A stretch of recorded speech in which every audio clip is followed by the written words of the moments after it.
காலச்சக்கரம் 20 வயசுல இதுதான் வேணும்னு தோணும், 30 வயசுல இது வேணும்னு தோணும், 40 வயசுல இதுவே போதும்னு தோணும், 50 வயசுல இது இல்லைன்னா கூட பரவாயில்லன்னு தோணும், 60 வயசுல எது இல்லைன்னாலும் பரவாயில்லன்னு தோணும், 70 வயசுல எதுவும் வேணாம்னு தோணும்.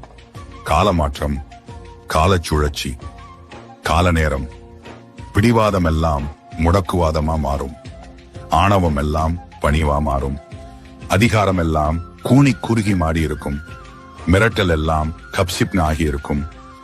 எது வேணும்னு ஆளாய் பறந்தோமோ அதையே தூரமாக வைத்து பார்க்க தோணும். எதற்காக ஓடினோம், எதற்காக ஆசைப்பட்டோம், எதற்காக எதை செய்தோம் என்ற காரணங்கள் எல்லாமே காலப்போக்கில் மறந்து போகும், மறத்து போகும். தீரா பகையை தந்து வன்மத்தோடு வாழ்ந்து ஆட விடுவதும் காலம்தான். அதன்பின் ஆட்டத்தை அடக்கி மறதியை கொடுத்து ஓரமாய் உட்கார வைப்பதும் அதே காலம்தான்.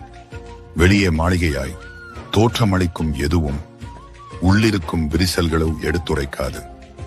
வாழ்க்கையில் பக்குவம் கிடைப்பது அவ்வளவு எளிதல்ல. அதற்கு பல அவமானங்களை கடந்திருக்க வேண்டும்.